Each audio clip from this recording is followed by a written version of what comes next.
São 20h12. Declaro aberta a 37ª reunião ordinária virtual do Rotary Clube de Copacabana, no período rotário 2020-2021.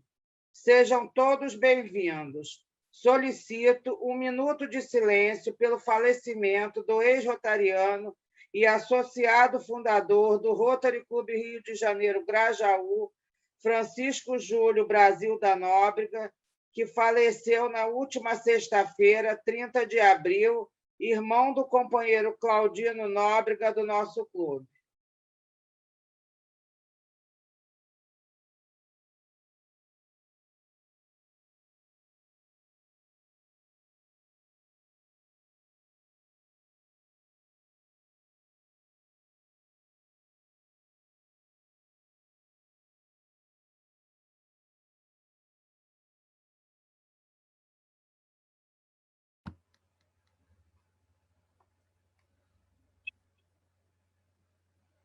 Convido o nosso diretor de protocolo, José William, para o protocolo da reunião.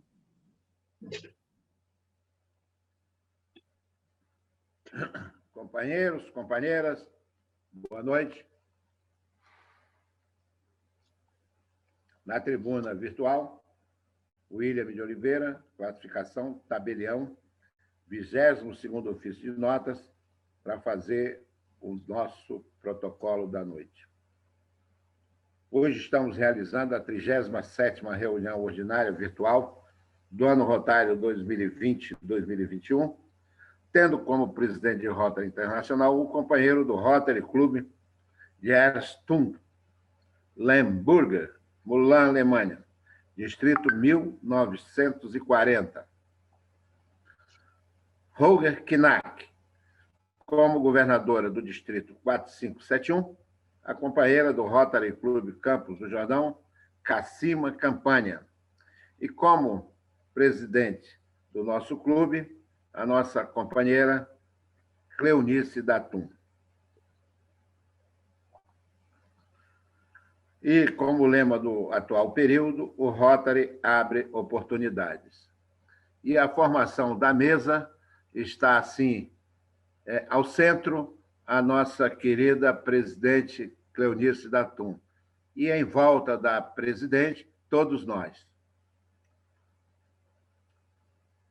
Queria parabenizar aí, eu sei que sem querer avançar aí no companheirismo, mas a minha felicidade é muito grande em ver o Maurício e o retorno dele. Seja bem-vindo, Maurício. Presidente, devolvo-lhe a palavra. A composição da mesa está o companheiro William Antenor Leal e o companheiro Maurício Cohen, que são os palestrantes da noite de hoje. Então, agora eu passo a palavra então, para o companheirismo, o nosso companheiro Isaac Adid. Boa noite a todos. Na tribuna virtual, Isaac Adid, sócio representativo do Rotary Clube Copacabana, na antiga classificação de roupas femininas representação. O companheirismo tem duas notícias, uma boa e outra triste. Vamos falar primeiro da triste, que foi o falecimento, como já foi noticiado pela companheira Cleonice, do irmão do nosso companheiro Claudino Brasil da Nóbrega, em que nós já damos os sentimentos a ele e à família. E a boa é a volta do querido Maurício Cohen ao clube, que fez falta esse tempo todo. E agora ele vai recuperar e dar o melhor de si para os nossos companheiros. E vou agora citar os aniversariantes do mês, aliás, só da primeira quinzena de maio, que é justamente dia 11, o nosso companheiro Claudino Brasil da Nóbrega. Ele faz aniversário dia 11. Então, os outros são na segunda quinzena, mais para frente a gente fala. O companheirismo encerra aqui e eu volto a palavra ao presidente. Você já falou dos aniversariantes? Já. Já. Então, dando prosseguimento à nossa reunião, eu convido os companheiros Maurício Cohen, futuro companheiro, que mais já tomou posse hoje numa solenidade junto com mais de 1.000 pessoas, uma posse solene dada pelo presidente de RI, o Holger Knack. Então, eu convido agora o Maurício, seu padrinho, Francisco Wilson, e peço ao companheiro, nosso secretário, José Otávio Knack Campos, para fazer a leitura do termo de posse. Cleonice, um instantinho só, um minuto só, meio minuto. Os aniversariantes do mês de maio foi colocado por mim hoje no Rotary Club Variedades. Então, todo mundo já tem ali também já anotado os nomes, tá? É isso, só isso. Uhum. Bom, vamos lá. Aos 3 dias do mês de maio do ano de 2021, às 20h30, durante a reunião do período 2020-2021, a reunião eu vou dar um número aí, do Rotary Club de Copacabana, realizada no modo offline, Maurício Cohen, brasileiro, casado, aposentado, foi empossado como associado representativo desse clube com a classificação Investimentos Consultoria. O associado representativo comprometeu-se a exercer as atribuições da respectiva posição com fiel observância aos deveres impostos pela prova quádrupla, pelo Estatuto e Regimento Interno do Rotary Club de Copacabana e pela lei, em relação aos quais declara inexistir qualquer impedimento. E, para constar, avô-se termo de posse, que será assinado pelo novo associado, pelo presidente e pelo primeiro secretário do Rotary Club de Copacabana, atual período, e por seu padrinho, o presidente Francisco Wilson Gomes Feitosa. Parabéns, Maurício.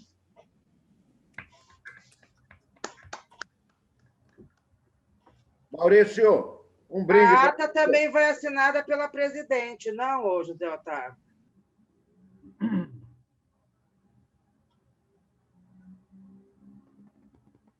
Quer falar alguma coisa, Maurício, ou Francisco Wilson? Sim. Então, abre o seu microfone, pode falar, você já está com o microfone aberto. O Maurício Cohen dispensa a apresentação, todos nós somos os padrinhos, né? O Maurício é aquele ponta-direita do time que não pode estar ausente. É uma honra ser o padrinho do Maurício, e eu tenho ele na minha diretoria. Ele vai tabelar com o Isaac Adid no diretor de companheirismo. É com muita alegria que ele retorna ao clube. Ok? Parabéns, Maurício. Viu minha fala? Eu vou agradecer a vocês todos terem me recebido tão bem. Estou feliz em estar do lado de vocês mais uma vez. Eu não abandono meus amigos nunca.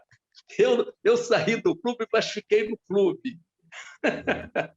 Vocês me viram o tempo todo, porque a falta que vocês me fazem é muito grande. Então, eu acho que eu vou seguindo com vocês e não perco vocês mais de vista.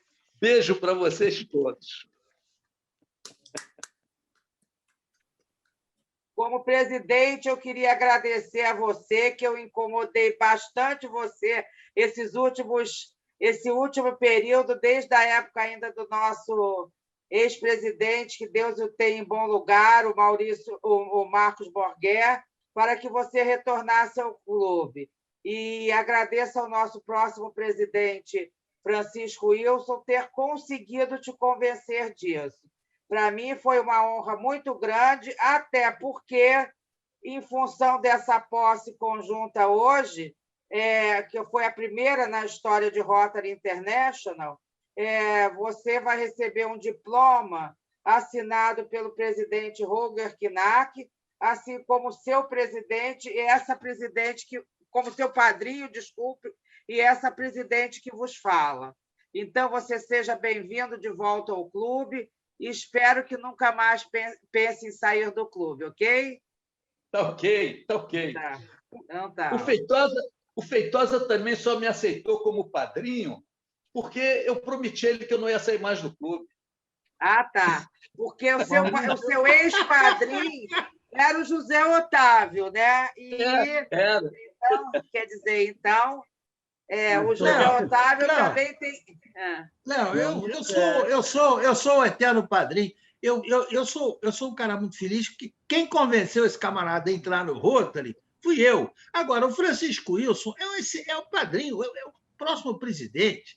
Maurício tem muito boas mãos. Sim, eu falei exatamente isso.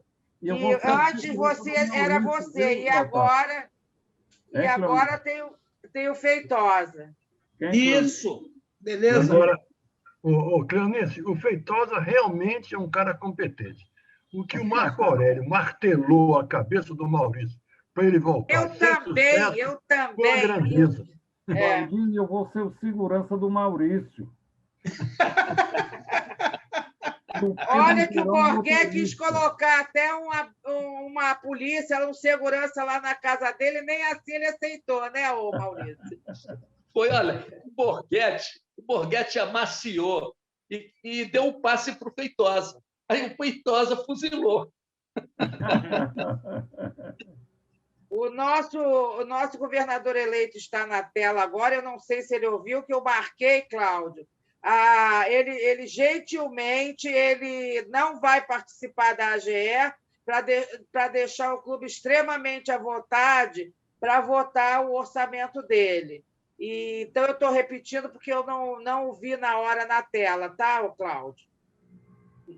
Bom, então, agora, já feitas todas as homenagens, vamos passar ao ponto alto da nossa reunião, que é a palestra de hoje, o cenário econômico atual, e eu deixo à vontade, eu não sei quem vai começar a palestra, se o Antenor ou o Maurício.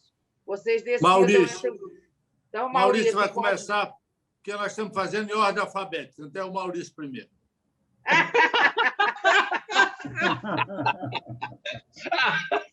Eu desaprendi, viu? Antenor, você vence em todas. Antenor é A. Barros é B. Leal é L. Você vence em todas. O A é depois do M. Olha, vamos lá. Olha, eu escolhi um assunto que é um assunto interessante, mas que não é cansativo. Logicamente, falamos sobre um seminário de economia, é uma coisa muito ampla. E a parte mais áspera eu vou deixar para o Antenor. Então, eu escolhi um assunto interessante que vocês vão gostar. Eu escolhi moedas. Então, hoje no mercado, nós temos o dólar, que é uma moeda com ampla conversabilidade, temos o euro, mercado comum europeu, temos o ien, moeda asiática, e temos o yuan, moeda chinesa. O dólar é aceito internacionalmente nas transações comerciais. Não comentarei as moedas criptografadas em transações comerciais. A já bastante conhecida Bitcoin, que vem apresentando valorizações surpreendentes. Não comentarei por não entender como são as garantias bancárias em respectivos bancos centrais. Então, agora vamos começar. A importância das reservas para a segurança do país. O Brasil, na década de 70, 80, era um país endividado, sem reservas e com baixa credibilidade. Nossas importações exigiam cartas de crédito confirmadas por bancos, mesmo abertas por bancos estrangeiros. Assim, por curiosidade, citarei o exemplo da criação da moeda convênio. Foi uma criação do Delfim Neto, o antigo ministro da Fazenda, feita com os países em condições semelhantes às nossas, principalmente leste europeu. O controle era feito por conta gráfica. As exportações eram crédito, as importações débito. No final de cada ano, tudo isso era apurado e o saldo que favorecesse um ao outro teria que fazer um esforço para tirar a importação ou exportar mais. Como nossos saldos com países do leste europeu eram elevados e precisávamos de fertilizantes para a nossa agricultura, importamos quantidades significativas da Alemanha Oriental, România e Polônia. Hoje, nossas reservas em torno de 380 bilhões de dólares e produção de petróleo com autossuficiência nos dão conforto de participação do mercado internacional sem restrições. Esse preâmbulo foi para mostrar como a moeda mede nossa independência e, consequentemente, nosso desenvolvimento.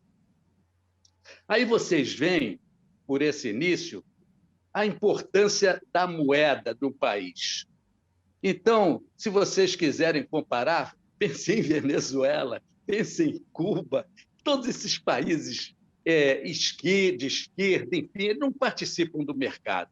São países que estão com o desenvolvimento condenado, enfim, com o povo vivendo mal. Mas vamos lá. Com a pandemia, tivemos uma parada de arrumação. Os países desenvolvidos, com a experiência da crise de 2008, mantiveram suas contas sob controle. E assim, este ano, no primeiro trimestre, tivemos os Estados Unidos crescendo 6,4%.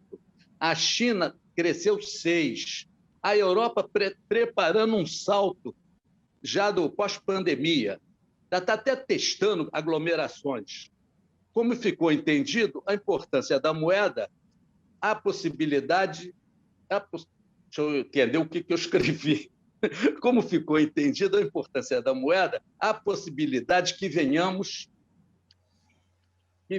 a ter, por tendência, uma moeda para a economia mundial, com participantes que respeitem parâmetros econômicos fundamentais em seus países. Fala-se numa moeda denominada DEYY, DI, e elas têm que respeitar determinados parâmetros, e todos os países que quiserem ter uma moeda conversível internacionalmente teriam que se enquadrar. E aí vai o enquadramento. Índices de inflação. Então, isso tem que ser controlado, né? Quem quiser participar dessa moeda internacional não pode ter inflação no seu país ou então uma inflação muito baixa. 2, padrões de controle do gasto público. 3, transparência de dados econômicos com acesso livre em qualquer parte do mundo. 4, liquidez. 5, superávites primários reconhecidos. O que é o superávit primário? Superávit primário é o saldo primário resultado das contas públicas, excluindo os juros. E, quando superiores aos juros, paga-se dívidas. Esse é o superávit primário. Então, tem que ter superávit primário. 6, equilíbrio de contas internas. 7, garantias de bancos e organizações internacionais. 8, plena abertura comercial.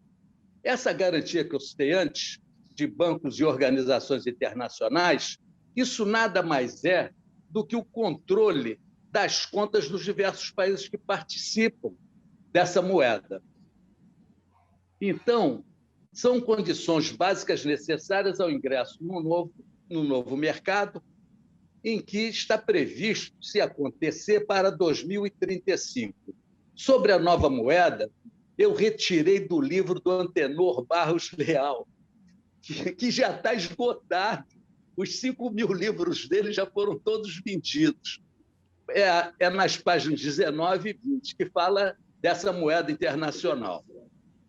O nome do livro é Contos e Descontos. Na livraria aqui do Barra Shopping já não tem mais nenhum. Edição esgotada, Livraria Travessa. Então, vamos continuar. Antenor, vai sobrar muito tempo para você, cara. Para encerrar, vejam o estrago que a desvalorização do real diante da pandemia. Olha só, janeiro de 2020, o dólar estava a 4,15. Fevereiro, 4,34. Março, 4,89.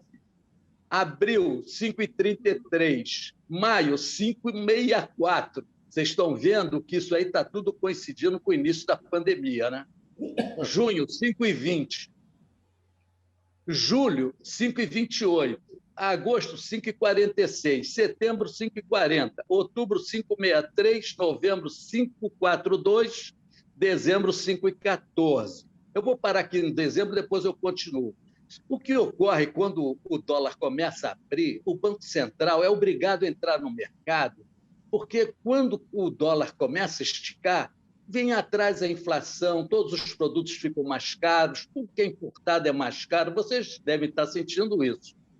Depois, ele entra no mercado e gasta, das nossas reservas, ele gasta $1 bilhão, $2 bilhões, o que for necessário para enxugar o mercado, esfriar o mercado. Então, isso aí mexe com as nossas reservas. Logicamente que ele tem dado muita sorte, porque quando ele entra no mercado, normalmente ele arrefeça esse problema. E, com isso, a moeda começa a voltar e ele vende. E ele tem ganho muito dinheiro com essa entrada e saída. Dizem que ele ganhou, neste ano de 2020, $500 milhões. Bom, vamos para janeiro de 21, aqui foi recente, né? 5,36, 5,42, março 5,64, abril, que acabou agora, 5,47, e hoje o mercado ficou fraco, 5,40. Bom, então, fazendo a conta, pegando esse 5,40 aqui e vendo lá o 4,15 de janeiro de 2020, dá exatamente 30% de deságio do nosso real. O nosso real se desvalorizou em 30% nesse período de 1 ano e 5 meses. Então, veja o estrago que houve com o problema da pandemia. A desvalorização do real de 30% no período de 17 meses, em consequência da pandemia, prejudicou diversos setores da nossa economia. Esperamos que, com a vacinação de 40% da população até fins de junho, que é o que está prometido, isso daí são as notícias recentes, que estão aumentando as vacinas, estão chegando mais vacinas, e eles acreditam que até fins de junho 40% da população já esteja vacinada. A nossa economia certamente vai começar a retornar. A parte relativa à Câmara, vocês sabem que tudo isso tem influência na moeda, né? Tem influência na economia. Então, a parte relativa à Câmara, Senado, Supremo Tribunal Federal, que também colaboraram para travar nossa economia, tumultuando as privatizações e outras coisas mais, deixo para o Antenor, que conhece como ninguém esses meandros e é bastante habilidoso. Antenor, eu acho que eu deixei bastante espaço para você. Olha, eu acho que levou no máximo 10 minutos o que eu li aí agora. Olha, gente, a minha parte da palestra é sobre a moeda. Se no final da palestra do Antenor tiver perguntas, nós estamos abertos aí para falar. Tenor, passo a palavra, hein? Exatamente. Os companheiros que quiserem fazer perguntas após a fala do Antenor, por favor, levantem a mão, ali a mãozinha, e coloquem, que é para poder depois eu chamar na ordem que cada um se habilitou para fazer perguntas, ok? Obrigado, Maurício. Você, com essa palestra, apenas comprova o mal que você nos fez quando passou alguns meses fora do clube. Mas, como você é um cara muito generoso, você já começa, na primeira reunião, a pagar essas dívidas que tinha conosco, fazendo uma palestra clara, muito interessante, sobre esse aspecto importante da economia, que é a moeda. Teve até a gentileza de fazer referência a uma moeda mundial que eu imagino vai haver no futuro do mundo. Foi interessante o Maurício falar na moeda como condição básica para uma economia se fortalecer, porque a história nos leva a entender que os países que lideraram na história, lideraram por vários anos o mundo, tiveram como âncora principal a sua moeda. Certamente aqui, nesse grupo, poucos dos nossos avós ouviram falar em dólar. Pouquíssimos. Apenas em libra esterlina. Exatamente. A libra era a moeda da Inglaterra que, entre 1880 até 1950, até terminado a Segunda Guerra, foi seguramente a maior economia do mundo e, por consequência, a moeda mais guardada como reserva em todas as pessoas do mundo. A decadência da Inglaterra coincide com a entrada no mundo do dólar, como esta moeda âncora, e coincide também com o início do domínio americano na economia mundial, desde 1950 até os dias de hoje. E, no horizonte, nós já vemos o yuan, que é a moeda chinesa, e o renminbi, que é o nome oficial dessa moeda, aparecerem no futuro ainda distante como uma outra moeda que certamente servirá para ser a base da economia mundial. Essa transição de moeda importante, guia, horizonte, estrela da economia mundial, tem que coincidir com um fenômeno interessante que é um país central e um país periférico. A Inglaterra foi, durante aquele tempo todo, o país central. Isso significa, ao redor da Inglaterra, ao redor do país central, ficam os países periféricos. Brasil, todos os países do mundo tinham as suas órbitas em relação ao centro Inglaterra, que era o centro emissor da principal moeda de guarda do mundo. Moeda de comércio, moeda de guarda, moeda de economia, a moeda, afinal de contas. Quando este poder periférico da Inglaterra começa a desaparecer, começa a surgir no mundo um outro país absolutamente central, que é os Estados Unidos, e deixando que aquela centralidade da Inglaterra fosse colocada de lado e assume os Estados Unidos como o país central. Isso significa como a moeda central do mundo. De 1955, vamos chamar assim, até a década de 80, a malfadada União Soviética quis fazer de tudo no sentido de tirar o dólar e os Estados Unidos como a moeda central. E fez a União Soviética, como não tinha capacidade de fazer essa centralidade mundial, criou o seu próprio universo. Desde a Iugoslávia, desde a Polônia, todos aqueles países que formavam aquele mundo da União Soviética, mesmo assim, o rublo, nem naquela periferia, conseguia se manter central. O dólar, mesmo excluído, era a moeda de comércio. O Maurício citou aí, a moeda em que as transações internacionais são feitas. Então, a moeda é uma coisa muito importante, porque se ela não puder ultrapassar os seus limites geográficos, ela não se tornará uma moeda central, um país central.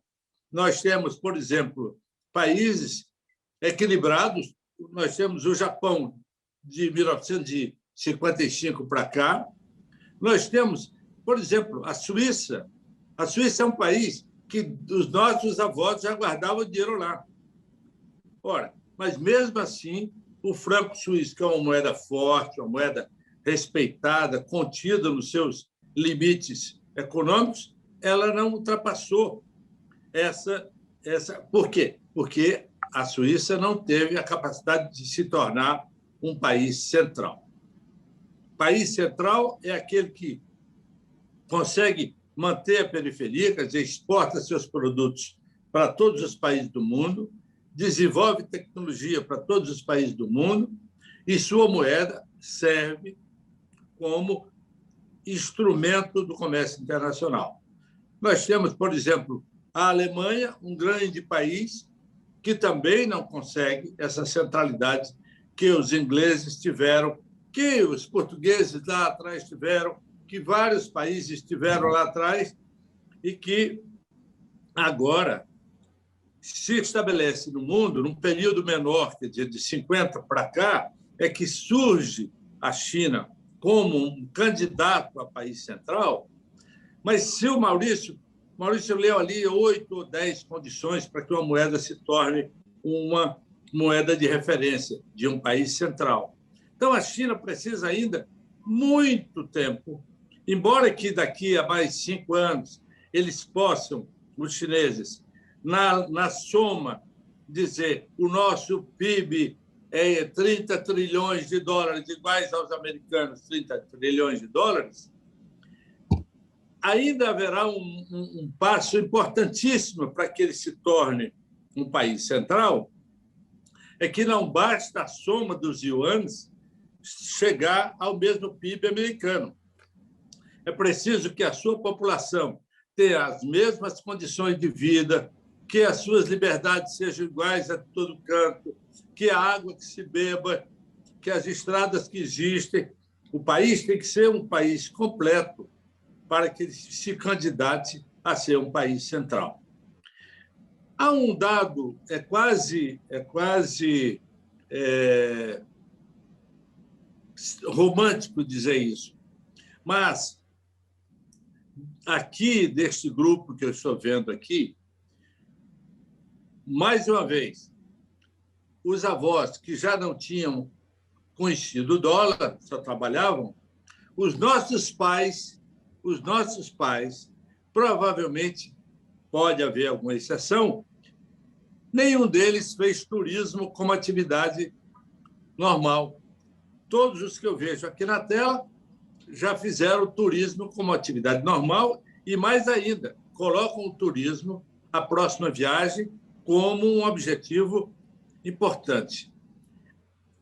Esta atividade, e aí eu falei, é um dado romântico, só se faz quando tem uma moeda central, um país central e a moeda capaz de Zé Otávio sair daqui, pagar em dólar e ser aceito em qualquer parte do mundo. Se o Zé pagar aqui em yuan, provavelmente o cara do restaurante não vai aceitar. Há passos que os países precisam dar para que se tornem, ao mesmo tempo, um país central e, ao mesmo tempo, um país que porta uma moeda de reconhecimento e respeito internacionais. Quando você olha, e eu estou terminando, quando você olha o Brasil sob esse aspecto, aí você se assusta um pouco.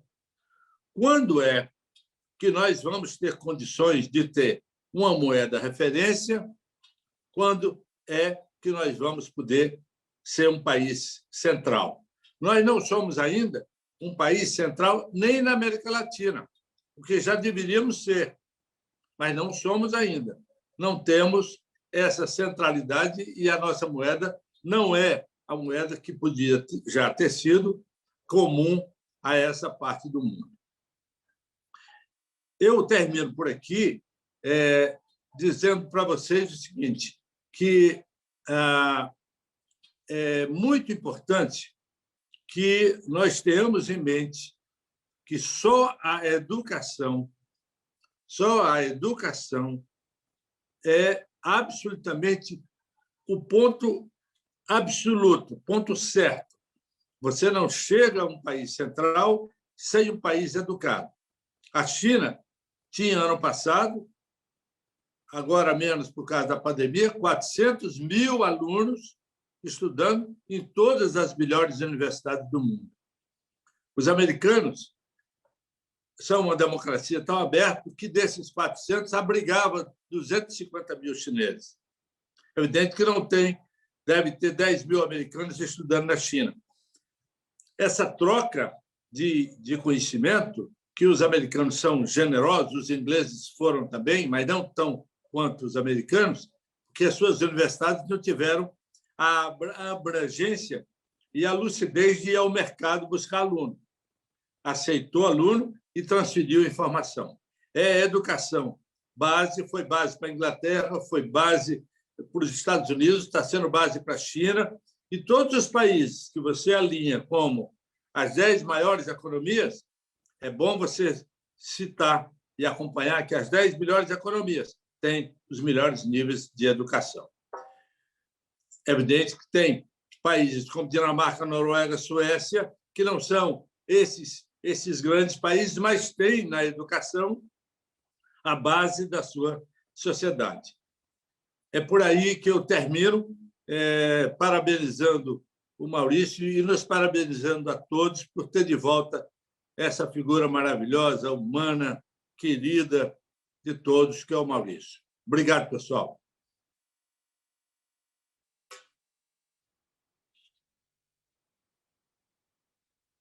Agora eu vou passar para a parte de perguntas, e o primeiro que se habilitou é o companheiro José Otávio. Parabéns, Antenor e Maurício, por mais ótimas palestras feitas por vocês. Poxa, isso não vale. Eu esperei um bocado para não ser o primeiro a fazer a pergunta. Mas, de qualquer maneira, eu fico muito feliz por ser o primeiro a cumprimentar os dois. O Maurício pelo retorno, pela capacidade de encantar com a sua facilidade sua cultura e sua facilidade de expressão. Antenor, você então nem se fala. Não é à toa que você é o iluminado. Eu gostaria de fazer uma pergunta. Eu não vou dirigir, eu vou dirigir aos dois. Gostaria de saber a opinião dos dois. Nós estamos vivendo hoje uma situação em que a economia brasileira dá sinais de uma boa recuperação. Até a arrecadação fiscal está crescendo, apesar de lockdowns e etc. Mas a gente ainda não sente. A gente sente, sim, um efeito não é de uma inflaçãozinha, de uma inflação zona resultante desse enfraquecimento do dólar, que, por sua vez, comenta o Paulo Guedes, que é resultante do enfraquecimento da redução da taxa de juros. Ou seja, o Brasil deixou de ser um país de, como ele diz, rentistas, e passou a ser um país mais, digamos assim, mais devotado aos investimentos. Mas aí é que eu pergunto, sinceramente, minha cabeça fica bem embaralhada. O que a gente pode imaginar, ou o que a gente pode esperar do Brasil, vamos dizer, num horizonte de 3, 4 anos? Isso envolve também uma certa perspectiva de troca na presidência. Quer dizer, está no horizonte. Maurício, começa você.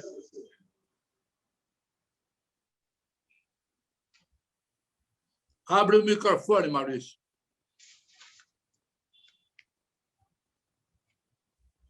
Maurício, abriu. Já abri. Zé Otávio, a sua pergunta, eu acredito, antes de responder a você, eu vou fazer um comentário sobre o Antenor. O Antenor eu tinha deixado uma parte para ele, que é a parte mais a pior parte da palestra, deixei, e ele encaixou em cima do que ele gosta. Eu não sabia que ele gostasse tanto de moeda, porque eu, quando li o livro dele e vi esse capítulo, eu fiquei olhando aquilo desconfiado, né? Então, eu senti que realmente o Antenor estava envolvido com o problema de moeda. E ele é muito apegado a moeda e deu uma explicação que completou toda a minha palestra, foi sensacional. Então, vocês ganharam uma palestra sobre moeda. Foi completa. Ele não precisou passar para os outros temas. Essa daí foi valiosa. Então, quando ela for gravada, eu gostaria de ter uma inteira, porque realmente a do Antenor foi sensacional. Mas vamos lá, meu querido Kinak, meu grande amigo. Você fala num perfil de 3 anos, né, para o Brasil. Eu acho que o Brasil, para os próximos 3 anos, nós temos que ir devagar. Você vê que este ano, certamente, vai ter uma boa recuperação no segundo semestre. Isso aí isso é certo.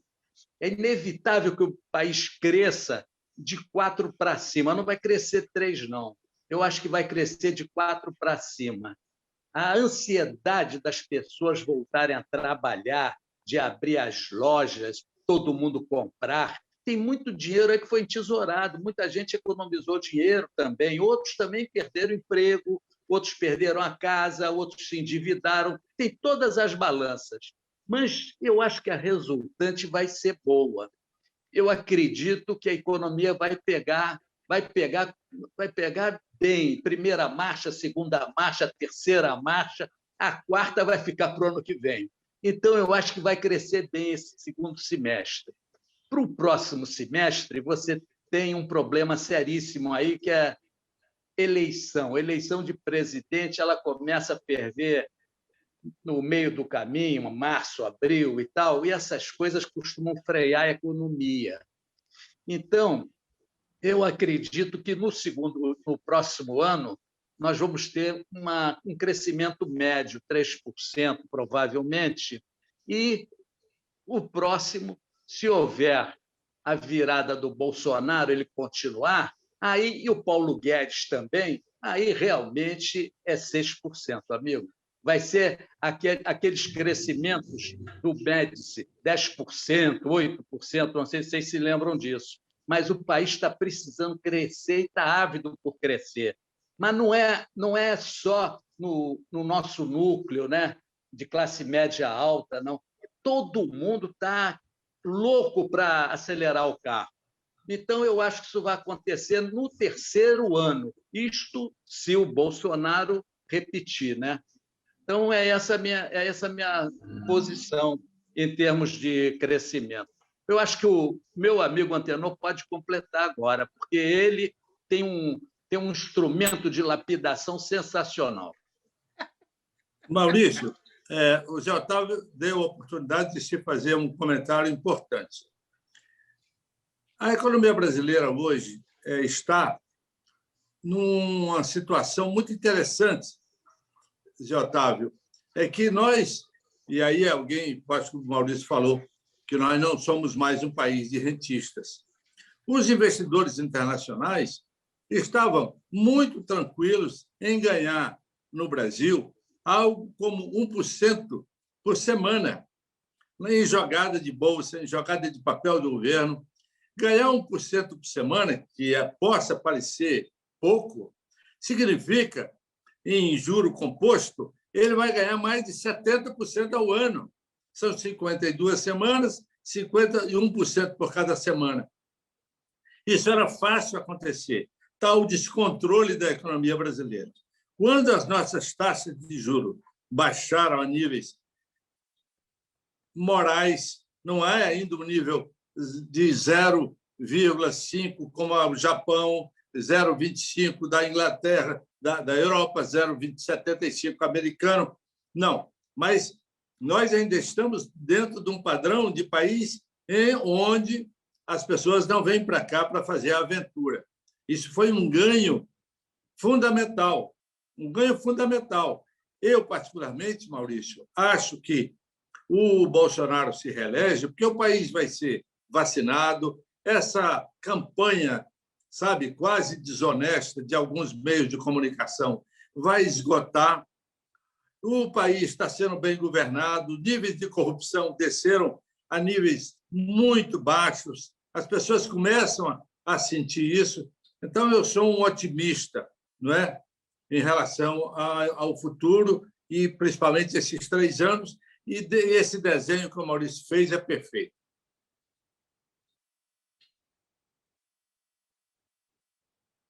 Presidente, me dá um minutinho só. Maurício, posso contar com o seu, como é que se diz, o seu roteirinho? Maurício, abre Passa o para as microfone, perguntas, depois você fala isso. Não pode não. Tem que ser agora, porque senão eu esqueço.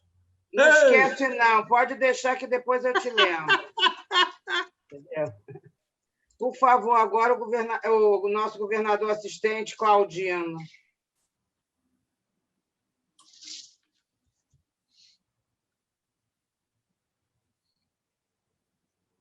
Claudino, abre o seu microfone. Abre. Maurício, cadê o Maurício? Sumiu na tela. Ele está te vendo. Está mudo. Maurício, eu li em algum lugar que tudo que acontece na história repete-se, quando as condições se repetem e os eventos históricos se repetem. Eu estou falando isso porque, na década de 30, nos Estados Unidos, quando era presidente o Roosevelt, o primeiro Roosevelt, né, o desemprego era demais. E ele, então, começou a fazer obra de infraestrutura para tudo quanto é lado. Tá vendo? Usinas hidrelétricas. O Harlem foi construído naquela época. Tá vendo? Então, obra de infraestrutura é obra que fica, não é obra fugaz. E fico eu pensando o seguinte, quando você falou que nós temos uma reserva de 380 bi e estamos sem dinheiro para fazer obra de infraestrutura, por que não usar 10, 20, 30% dessa reserva em obra de infraestrutura? É essa a pergunta. Para o Antenor, a pergunta é a seguinte. Antenor, eu estou sentindo que grandes grupos empresariais nacionais estão se interessando em entrar na área de escola, de colégios. Estão comprando, estão fazendo conglomerados. Será que isso é uma tendência? 2 perguntas diferentes, uma para cada um. Abre o microfone, Maurício. Maurício, abre o microfone. Pronto. Já abri. Claudino. Maurício, é de graça, pode deixar aberto. Pois eu deixo, o negócio que ele fecha sozinho. Eu não mexo, não. Deixa eu comentar. Ô, Claudino, o que você comenta da história é que são os ciclos, né? Os ciclos se repetem. E se repete em tudo. É uma senoide, meu amigo. Vai para cima, vem para baixo, vai para cima. E é assim. A economia também. Então, essa repetição cíclica, ela acontece. Agora, o Brasil está passando pelo ciclo realmente de desenvolvimento, porque ele está com um cara no Banco Central, o Paulo Roberto, é um tremendo especialista de mercado financeiro. Então, ele foi escolhido pelo Paulo Guedes e ele controla perfeitamente a moeda. Vou dar um particular que está para acontecer e que ele já está de olho nessas moedas aí virtuais. E certamente ele vai querer registro disso tudo e vai criar um fundo delas. Dizem que hoje já tem mais de 1.000 moedas virtuais por aí. Eu quero ver onde é que eles vão arranjar lastro. Mas vamos lá, vou te explicar o problema do ciclo. Então, nós estamos com um pessoal muito bom de controle. Banco Central, Ministério da Fazenda, e esse cara da infraestrutura, o nome dele, um cara de obras, qual é o nome dele? O ministro Bento Albuquerque. Tarcísio. O Tarcísio. Então, ele está conseguindo uma África, ele está privatizando aeroportos, está privatizando estradas, está conseguindo parceiros em tudo. Então, aquele problema que você cita da falta de dinheiro, poder usar as reservas, logicamente, é lógico isso, entendeu? Muito provável que até aconteça. E o Brasil vai estar certamente com mais reservas, porque ele está com uma pauta de exportação muito boa mesmo agora para os acontecimentos pós-pandemia, e certamente vai ter superávit, bastante superávit, guardar em reserva e vai poder, no ano que vem, começar a investir. Então, eu acho que esses 30 bilhões que você falou, isso seria uma beleza. Você sabe que com quase nada esse Tarcísio está remodelando o Nordeste. É uma coisa, toda hora você tem uma estrada nova, tem o Rio São Francisco já todo completo, tem estradas de ferro atingindo o norte todo. Enfim, eu acredito, isso que você está falando é certo e muito provável. Nós vamos entrar no New Deal, foi o nome que foi dado a esse ciclo de desenvolvimento americano. Passo para o meu amigo Antenor, que também recebeu uma pergunta. Claudino, é evidente que a educação no Brasil é um dos setores com menor investimento nos últimos anos. Houve uma multiplicação de pequenas universidades privadas, mas com um aumento muito grande do número, e essa quantidade prejudicou um pouco a qualidade. Isso é muito preocupante. E o que nós estamos vendo, para nossa alegria, é que a entrada de grupos internacionais e nacionais na atividade educacional, isso com o veio de educar, mas ganhar dinheiro, é uma coisa muito importante para o futuro do país. É evidente que o número de universidades privadas criadas tem muito a ver com o financiamento, o FIES, esse financiamento que o governo presta aos estudantes, onde o sujeito entra na faculdade com grande facilidade, toma um empréstimo, a universidade recebe do governo, a inadimplência é muito baixa, mas também a qualidade não ajuda muito. Eu espero que a entrada de grupos mais organizados traga qualidade, some qualidade a essa quantidade de universidades que nós temos. Só fazendo um complemento, o uso das reservas é um canto de sereia, Claudino. É como se você tivesse o cofre cheio de dinheiro e tivesse precisando comprar um tubo de remédio e não quer abrir o cofre. A potencialidade inflacionária da entrada de muito recurso na economia, sem o controle, você aumenta a quantidade de moeda e aí você pode disparar um processo inflacionário que aí soma com aqueles outros riscos inflacionários que nós temos. Acho que o governo tem usado com muita competência, com muito jeito, o aumento das reservas. Tem sido mantido aquele proporcional que existe em relação ao total do comércio exterior, importação e exportação, as reservas como garantia, e o aumento tem sido, com inteligência, usado pela equipe maravilhosa que o Guedes armou. Eu gostaria de falar que esse assunto que o Claudino falou foi tema de uma reportagem do Globo de domingo retrasado, que fala dos grandes grupos financeiros que estão saindo, Antenor, à caça de escolas. Começou com o Eleva, do Jorge Paulo Lemann, e o SEB, do Raim Zayar. Eles estão com 8,8 milhões de matrículas e o setor já está movimentando 80 bilhões por ano. E vem mais, é uma reportagem de página inteira do jornal o Globo. entendeu? Do dia 25 de abril. Eu sei até porque meu sobrinho é funcionário do Eleva e ele já vinha conversando sobre isso, entendeu? Sabe, é bastante interessante a reportagem. Agora que, inclusive, o Claudino tocou nesse assunto aí, né, Claudino? É isso aí. Entendeu? Presidente, se não houver candidatos, posso fazer uma pergunta? Claro que pode, entendeu? Então, é mais ou menos uma intervenção nesse campo. Concordo, para variar, eu concordo com o Antenor em gênero, número e grau. E com o Maurício também.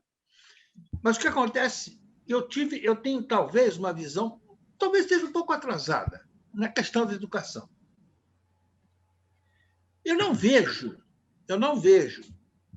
com, vamos dizer assim, com olhos, ou pelo menos com um palpite, a educação fundamental. A educação fundamental tem que ser o primeiro dever do Estado. Agora, investimentos em escolas, chamadas escolas privadas, é ótimo, isso é perfeito. Aí alguém me diz, não, mas o governo brasileiro gasta muito dinheiro e gasta mal. Gasta. Nas minhas funções, entre as minhas funções da Firjan, ou da escola Firjan, uma delas foi uma aproximação com a universidade. E, pasme, do orçamento do Ministério da Educação, que eu acho que é o segundo, o primeiro é o da Saúde. Do orçamento do Ministério da Educação, varia um pouco, mas acima de 60% é destinado exclusivamente ao financiamento de universidades federais. E que ainda tem, na minha opinião, descaramento de dizer que são entidades independentes, que têm o seu direito de independência. Então, não dependa do governo. Muitas universidades federais, se não houver o financiamento federal, fecha. Algumas ainda podem sustentar alguns cursos em função de pesquisas, em função do potencial de patentes, de novas invenções, de novas coisas que tem. Infelizmente, os nossos exemplos na educação superior são muito bonitos, mas são escassos. Aquele de São José dos Campos, o ITA, a própria Fundação Oswaldo Cruz, o Instituto Butantan, o Instituto... Tem um outro nome aí também. Enfim, eles são realmente ligados às universidades. Mas, infelizmente, o que acontece é isso aqui. Parte do orçamento é direcionado para as universidades. Agora, o que acontece lá dentro? Só 20% desses recursos, no máximo, chegam às salas de aula. O resto é perdido por uma burocracia colossal. Então, eu acho que, e Maurício, a gente tem que passar primeiro, vocês me desculpem, mas com uma mudança de cabeça. Precisamos passar com uma mudança de cabeça, ter coragem de realmente enfrentar esse tipo de problema. Eu não... Entende? Eu fico, às vezes, um pouco receoso. Lógico que o investimento de qualidade em universidade, você tem exemplos extraordinários. Você tem o exemplo da PUC. Você tinha o exemplo da Gama Filho, que infelizmente faliu. A Gama Filho foi uma grande escola de medicina, formou uma elite de médicos da Rio muito bonita. Você tem o Mackenzie. Enfim, e outros tantos exemplos muito bons de universidades ou privadas ou semi-privadas, não sei, porque a PUC tem lá os seus vínculos com o governo. Essa é a minha, digamos assim, a minha preocupação. Quando vejo essas discussões hoje, é fantástico. O investimento no ensino, a atração de grupos empresariais no Eleva, nesse outro grupo, é perfeito. Mas só que nós vamos educar uma elite. Zé Otávio? Nos Estados Unidos, só para concluir, nos Estados Unidos, que são o líder do capitalismo mundial, onde se pratica o verdadeiro capitalismo mundial, se eu não estiver enganado, o ensino fundamental é gratuito e de grande qualidade. A filha da Heloísa morou lá 3 ou 4 anos com o filhinho. Eles colocaram numa escola pública e nós fomos visitar essa escola pública, a gente caiu de queixo. E o garoto ficava fazendo dever de casa, brincando no computador. Então, a brincadeira era fazer o dever de casa. Explode isso. Isso é uma coisa extraordinária. Falei demais. Otávio, eu vou só alinhavar um pouquinho. Olha, o Antenor comentou antes a quantidade de estudantes chineses que estão nos Estados Unidos. Exatamente. Comentou que tem estudantes americanos na China. Todos os países têm muita preocupação com a educação e com o desenvolvimento da tecnologia. Todos os países desenvolvidos estão trabalhando em cima disso. Realmente, o pessoal aqui tem que acordar. Tudo que você falou está certo, está correto e tal. Você cita uma no Rio, uma em São Paulo, outra não sei aonde. Eu trabalhei em universidade durante 11 anos, José Otávio. Eu conheço perfeitamente como é que se perde aluno. É uma coisa assombrosa. Mas foi comentado o problema do desenvolvimento. Posso te citar mais um detalhe. Em 1980, eu estava em Nova York e ia acontecer uma eleição nos Estados Unidos para presidente. Eu estava no hall do hotel e tinha aqueles jornais todos ali, e eu peguei um jornal e comecei a ler o jornal. Você sabe, na pauta de um dos presidentes era aperfeiçoamento dos professores do ensino básico. Era uma das propostas do presidente. Eu não vejo proposta nenhuma aqui há muito tempo nessa área de educação. Eu vejo que todas as universidades estão tomadas aí pela esquerda, a turma não estuda, enfim, são muitos estudantes perdidos e muito dinheiro gasto. Então, tem que haver uma arrumação nisso. Realmente, alguém tem que ter poder e tem que ter força de fazer bem feito. Então, esse é o grande nosso problema. Agora, o mundo inteiro está preocupado com o ensino. O que o Antenor falou tem que partir da educação. A moeda vai ser forte se o país tiver boa educação. A economia vai ser forte se tiver boa educação. Tudo isso está dentro da educação. Então, presidente, posso trocar um passezinho com ele? Posso trocar um passezinho com ele? Maurício, fazer um comentário aqui. Você sabe que eu sempre defendo o movimento militar de 64 como o movimento que salvou o Brasil do comunismo. Nós estamos livres hoje, podemos conversar, podemos dar nossas opiniões disso, porque os militares brasileiros, em 64, nos livraram do movimento comunista internacional. Todos esses repórteres que estão aí, que eram todos comunistas, todos batalhando para acabar, ficam falando em democracia, mas estavam todos lutando para implantar o comunismo. Os militares cometeram, a meu ver, um erro muito grande, que foi a destruição das universidades ao modelo que estava. Eu sempre digo para o Claudino, brincando, que ele, quando se formou, sabia muito mais sobre engenharia do que o camarada que está se formando agora. Porque o ensino, como perderam as cátedras, houve uma dissolução, vamos dizer assim, das universidades, por causa de temor político, se separaram as classes, acabaram com as cátedras. Foi um choque muito grande, mas os militares não fizeram isso nos seus centros de ensino. Os seus centros de ensino, o Maurício se referiu aí, no ITA, no IME, na Escola Superior de Guerra, esses centros de estudo dos militares, eles não mexeram.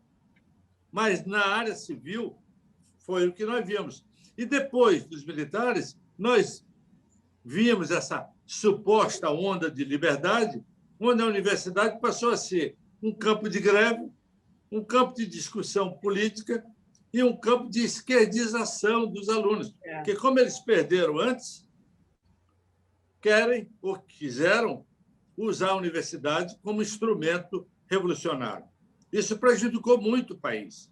Esse foi um erro dos militares e que ainda hoje não consertamos. Toda a razão. Eu gostaria, Tenor, então, de trocar o meu passe aqui, mas antes eu quero dizer uma coisa para você. Eu ouvi um comentário, se não me engano, foi do Leandro Carnal. Disse que o comunismo ainda existe em 3 lugares: na Coreia do Norte, em Cuba e nos diretórios acadêmicos das escolas de sociologia aqui no Brasil, que são todas federais. O terceiro, outras cidades também. O terceiro, nas outras eu acho que não. Eu acho que não. O terceiro ponto, e eu queria complementar o Maurício. Maurício, você tem toda a razão com respeito quando você lembrou muito bem, quando você falou dos estudantes chineses que vão estudar nos Estados Unidos, ou seja, vão formar cérebros chineses à custa da estrutura de ensino americana. E o que acontece, por exemplo, com os nossos rapazes? Simplesmente vão e ficam. O Brasil passa hoje por uma drenagem de cérebros que é inacreditável. Eu tenho 2 netos, você se lembra, são os filhinhos da Bel, você se lembra da época que a gente era lá da Visconde Albuquerque? Eu fui ao casamento dela. Olha só. Só que o filhinho dela hoje está com 23 anos. Está praticamente concluindo o curso de engenharia elétrica na PUC. E a neta está com 20 também no curso de engenharia da PUC. Eu não estou me vangloriando, não. Eu estou apenas dizendo o seguinte: eles não pensam em outra coisa se não sair daqui para ir e prosperar em outro lugar. Isso que é a grande tristeza. Sim. Eu gostaria até de dar uma parte sobre isso que você está falando. Um dos meus enteados mora nos Estados Unidos atualmente. Ele fez PUC, engenharia de computação. Depois ele fez o INPE, Instituto de Matemática Pura, o IMPA, né? Pura e aplicada. Foi trabalhar em Singapura. De Singapura, o banco o transferiu para os Estados Unidos, e antes do pai morrer, ele ainda alguma conversa que houve, o Samuel disse que ele não tinha problema, porque se ele voltasse para o Brasil, teria até a casa de Teresópolis para ele morar, e sabe qual foi a resposta? Ele preferia ser pobre na Nova Zelândia, que ele também esteve lá, do que voltar para o Brasil. E ele foi um excelente aluno e é um excelente profissional. Eles não pensam em voltar para o Brasil. E tem um amigo dele também, que é da mesma forma, o Caio. Quer dizer, se forma e nós perdemos os bons alunos aqui do Brasil, entendeu? É isso que você está falando. Mas nessa reportagem que saiu sobre as escolas do Globo, são 6 grupos grandes e já falam na educação básica, não só a nível de faculdades. O artigo é bastante interessante, entendeu? Outra coisa, eu queria também falar que o nosso companheiro João Nunes, aqui no bate-papo, escreveu que a palestra dos 2, tanto do Maurício quanto do Antenor, está excelente, mas que não foi falado sobre o ouro. E a Zélia de Carvalho, que as universidades tomaram escolas de partido de esquerda, ela falou. Vocês podiam, tanto o Antenor quanto o Maurício, falar sobre esses 2 assuntos, tá? Olha, o João Lourenço, eu acho que alguém ia falar aí. A Patrícia levantou a mão, sim, tudo bem. Desculpe, antes Patrícia. de vocês virarem o tema, eu gostaria de fazer uma colocação. O mais triste que eu vejo nessa questão do nosso capital humano migrar, né? e devolver para os territórios onde eles escolhem como uma fonte de inspiração educacional, econômica, é que a parte emocional dessas pessoas não estão garantidas, porque elas deixam para trás o seu patriotismo, deixam para trás as suas ligações de família, e isso faz com que ele vire um estrangeiro lá e cá. E aí a gente começa a criar aquelas culturas de indivíduos apatriados, eles não sabem mais quem são, porque eles nem bem são aceitos aqui como um brasileiro nato, entendedor da sua cultura, né, atualizado com o que está acontecendo aqui, e tampouco alguém naturalizado lá. Então, assim, fica encoberto uma realidade emocional que poucos levantam o lençol para enxergar o que sobra disso tudo. Seus filhos começam a ter uma ligação com a terra para onde eles foram muito grandes, e aí a gente perde toda uma geração. E com isso, toda uma condição de fazer uma melhoria nesse país. Então, a tristeza que eu sinto, e as histórias de vários amigos que eu coleciono, desses indivíduos, né, vamos dizer assim, de uma geração meio, em que eles ficam completamente perdidos na questão da sua identidade patriota. A coisa fica solta, né? E a gente fica aqui assistindo um país lutando para ficar de pé, cheio de riquezas, distribuindo riquezas mundo afora, sendo julgados como se não soubessem cuidar da casa, enquanto que os melhores donos estão trabalhando para os outros. Eu vejo isso como uma tristeza profunda. Não vejo, sinceramente, isso como um grande feito. Era isso que eu gostaria de dividir com vocês. Muito bom, muito bom. Ô, Pedro, Pedro, deixa eu fazer uma perguntinha para o Pedro.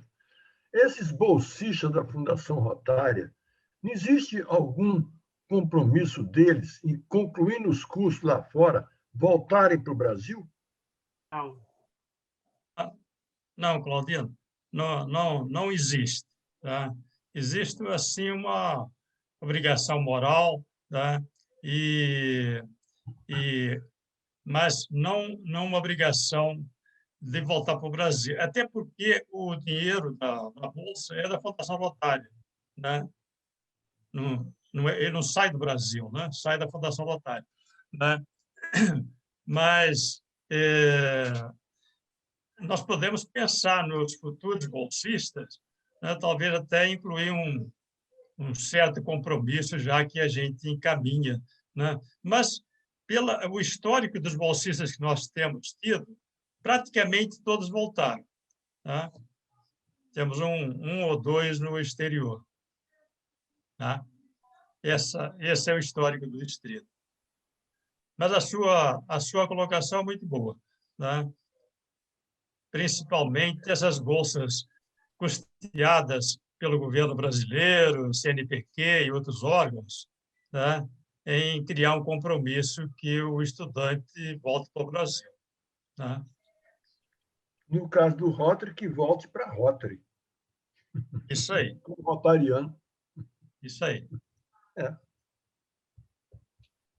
Antenor e Maurício, vocês podiam, por gentileza, abordar agora tanto o João Nunes, o comentário do João Nunes, como também da Zélia de Carvalho, e também eu aproveito para complementar esse assunto do dólar que o Antenor e o Maurício falam. O Maurício, principalmente, a variação do dólar, ela influi muito no isso foi eu já iria falar, mas o companheiro Cláudio Zinger colocou aqui também no bate-papo, é uma das maiores influências para os atrasos, porque a Fundação Rotária, mensalmente, ela se baseia no valor da cotação do dólar. Por exemplo, o mês passado, o dólar foi a 5,77, que foi o dólar rotário. Esse mês já caiu para 5,42.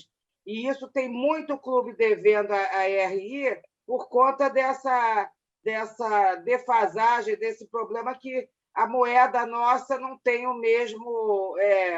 não tem a mesma valorização do dólar. E isso realmente é um problema sério para nós, né, Maurício? Com certeza, esse é um grande problema. Agora, ele dá esses saltos quando tem problemas políticos. Esse é o grande problema. Estava se falando muito em orçamento, que ia furar o teto, que não ia furar o teto, e isso estava assombrando o mercado, porque se fazem um orçamento que possa furar o teto, a moeda é outro valor, porque a inflação vai vir, aí o pessoal começa a se posicionar. Então, esse é o grande problema quando a gente não tem uma moeda estável. E os nossos políticos não entendem nada, nada, nada. Eles estão lá sem pensar nas consequências. Então, se não tiver um ministro que corra atrás, grite, pule, o negócio desgarra. Esse é o problema nosso. Então, a gente vive assim.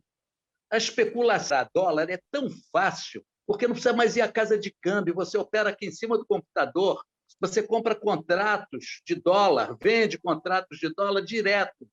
E cada 2 horas você faz 3, 4 contratos, vende 5, 6, e vai assim, vende descoberto, faz tudo que é possível com dólar, coisa que não fazia antigamente. Você tinha na casa de câmbio, tinha que pagar um ágio, tinha que, entendeu? E na hora de vender, tinha que vender mais barato.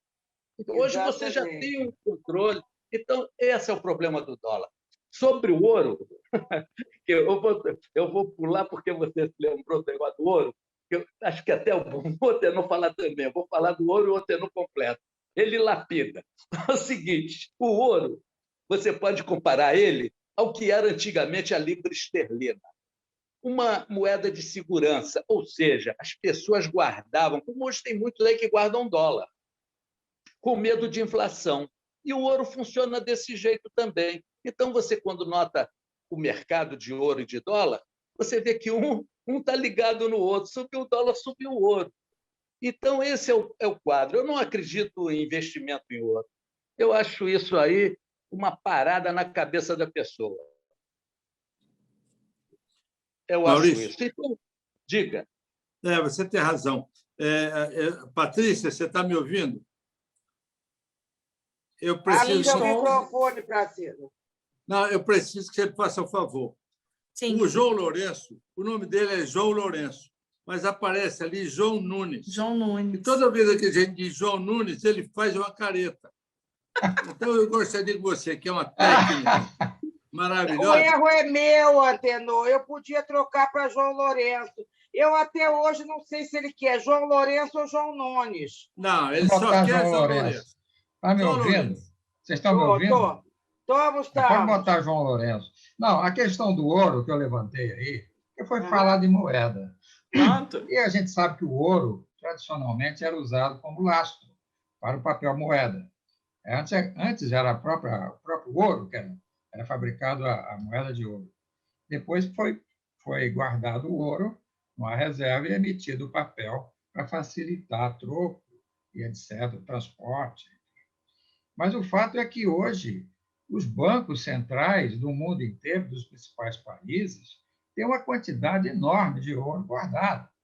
Então, nós temos ali o Banco Central em Brasília, que é prédio preto, alto, ele tem mais uns 5 ou 6 ou 10 andares para baixo, que é onde fica guardado o nosso ouro, lá da Serra Pelada. Nos Estados Unidos tem o Fort Knox, antigamente ficavam todo o ouro americano guardado num super Fort Knox, agora foi redistribuído em vários pontos. O ouro da Inglaterra, enorme a quantidade de reserva. A China compra ouro, toneladas e toneladas de ouro. Então, o que eu gostaria de saber é se essa reserva nossa, de 380 bilhões de dólares, se aí está incluído as nossas toneladas de ouro ou não, ou se esse ouro fica à parte. Então, a minha pergunta não é com relação à aplicação do ouro no dia a dia, não. É mais com relação à reserva. João, reserva eu entendi. Agora eu entendi. O que você está falando é o lastro desses bancos centrais. Esses lastros de Banco Central, eles realmente são reservas, mas eles não tá incluído nos 380 bilhões de dólares. Os 380 bilhões de dólares, eles estão aplicados em títulos estrangeiros, bancos estrangeiros. Ele não fica parado. Por exemplo, ele tem 50 bilhões num banco lá aplicado a 0,5% ao ano, porque as taxas lá são horrorosas, né? Então, tudo aplicado. Então, ele, quando precisa, ele pode desmanchar alguma posição, mas nunca desmancham grandes coisas. Então, esse dólar lá de fora de reserva não tem nada a ver com o ouro guardado aí nesses andares lá de Brasília. Eu até desconfio que exista isso. Você está falando, eu acredito em você, mas eu até desconfio. Mas, enfim, e também, eu quando pensei em ouro, eu acho que não é investimento, porque isso é uma trava. Ele é trava, ele é garantia. E garantia, pô, você fica garantindo a vida toda. Mas comprar um apartamento, entendeu? É mais ou menos isso. Vai Não, sempre eu acredito, valorizando. eu estou de pleno acordo. Eu só queria também fazer um adendo ao que o Antenor mencionou. Sim. Alguém perguntou sobre gastar o dinheiro da reserva em infraestrutura. A gente sabe que a China faz isso, faz obras de infraestrutura enormes, mas tem 3 trilhões de dólares de reserva. Isso tem que ser gasto realmente com muita parcimônia, porque senão gera inflação. Sabe onde é que ele guarda esse dinheiro? Você sabe onde é que está guardado esse dinheiro? Está guardado em dólar mesmo. Nos Estados Unidos. Agora, esses países muito ricos, como os Emirados Árabes, Singapura, eles têm um fundo soberano que é para investir parte desse dinheiro fora do país, exatamente para não gerar inflação, como o Antenor mencionou. Era só isso que eu ia mencionar. Não, você lembrou muito bem.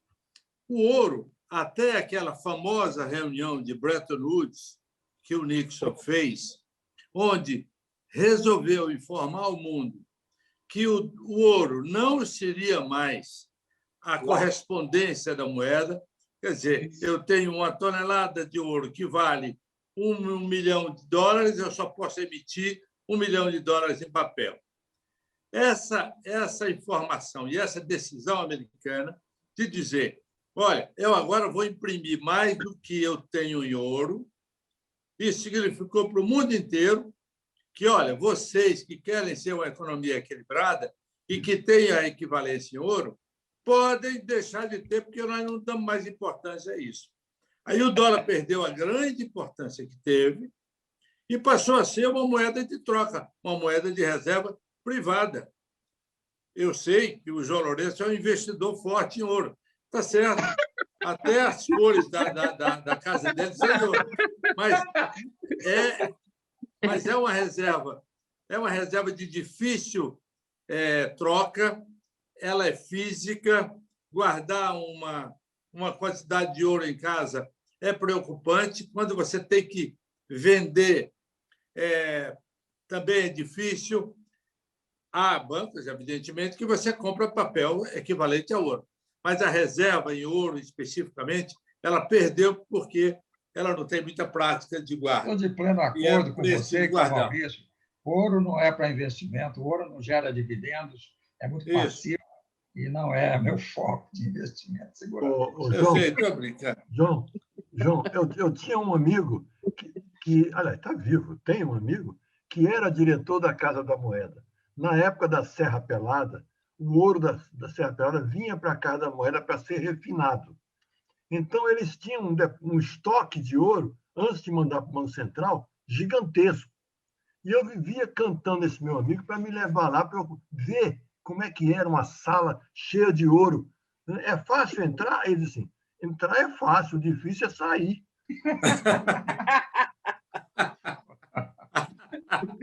Claudinho, eu não entendi. Claudinho, eu não entendi. Entrar é fácil, como é que termina? Entrar lá é fácil, o difícil é sair. O cara é revistado tudo quanto é jeito. Mas é muito ouro, viu, que tem guardado. Companheiros, nós já estamos, são 21 horas e 41 minutos. A palestra de todos dois, tanto do Maurício como do iluminado Antenor, como nós o chamamos, entendeu? E foi excelente, muito boa. Eu gostaria de saber se alguém mais queria fazer algum comentário, alguma pergunta. Ô, presidente, deixa eu fazer meu pedido para o Maurício, ou pelo menos saber se ele ouviu. Maurício, você tem um roteirinho que você costuma fazer da sua palestra? Tenho. Manda por e-mail para mim? Mando. Antenor, eu não falei nada, porque eu sei que o Antenor vai como é que se diz? Vai de improviso mesmo. Mas se tiver, ou se puder fazer um... Fala com a Patrícia que ela te manda. Amanhã essa palestra já estará no YouTube, perfeito, Patrícia? Olha que beleza. Então não preciso mandar. Não, mas é diferente. Olha, no YouTube está toda ela e tal. Não, está recortada. Desculpe, Cléo, mas é mais fácil, estou falando de experiência, é mais fácil. Eu sei, eu estou brincando. O roteirinho com do cara e tal, direitinho. Tá bom. É mais tranquilo. Leonice, eu sei que você tinha planejado isso, mas acho que você esqueceu de pedir 1 minuto de silêncio em relação àquele desastre que aconteceu em Israel semana passada. Desculpe, Antenor, você lembrou bem, eu realmente esqueci, porque eu fiquei com sentido no irmão do Claudino, e eu poderia ter pedido ao mesmo tempo no desastre de Israel, que você gentilmente me telefonou falando. Eu realmente esqueci, mas então, em vez de aplaudir agora o Pavilhão Nacional no final, a gente pode fazer esse minuto de silêncio, que realmente aquilo foi dramático, entendeu? Muito bem. Uhum. Então, vamos encerrar nossa reunião, mas antes de pedir 1 minuto de silêncio, eu gostaria de passar tanto ao Antenor quanto ao Maurício o diploma que será entregue a vocês quando eu for entregar as revistas e os pins, provavelmente esse final de semana, que eu estou me organizando para ir levar do Antenor, que é no Leblon, e do pessoal da Barra, ok? Ok. Obrigado, está lindo. Muito obrigado. Está bacana mesmo. Uma beleza. Ok? Tá bom, então. Eu vou levar impresso para vocês, tá? E olha Maurício, só, vamos vender isso, Maurício. Vamos vender. Eu vou vender. Eu vou emoldurar e vou vender. Olha só, eu estou devendo um a você, Maurício. Será entregue junto da sua palestra sobre a Petrobras. Ok? Tá bom. Obrigado.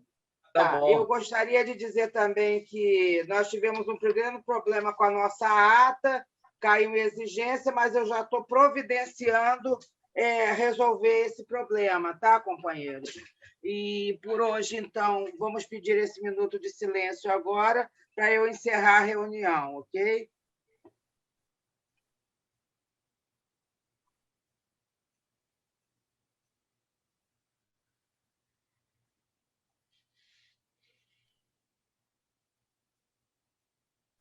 Então, antes também, desculpe, eu deveria ter falado antes, eu quero agradecer aqui a presença dos companheiros Davi Luiz Ferreira, do Rio Comprido, e governador assistente do atual período, do Jorge Vaz, que já se retirou, do nosso Rotaractiano, que já foi, inclusive, presidente do Rotaract de Nova Iguaçu Leste, ele hoje está em Santos, e da Patrícia Leal, do Harrison, da nossa 100% presidente do Caçapava Jequitibá e do seu Ashley também, tá? E eu acho que eu não estou esquecendo de ninguém, da Ciomara, né, com Ashley, e a Simone Cruz, presidente do Pilares, que também já... e o Harrison também.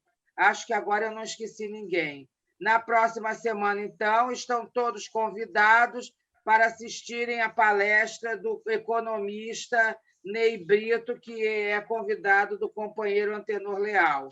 E também teremos uma pequena homenagem pelo Dia das Mães, que será comemorado no domingo, dia 9. A todos um bom final de dia e uma boa semana, e até sexta-feira na nossa AGE, ok?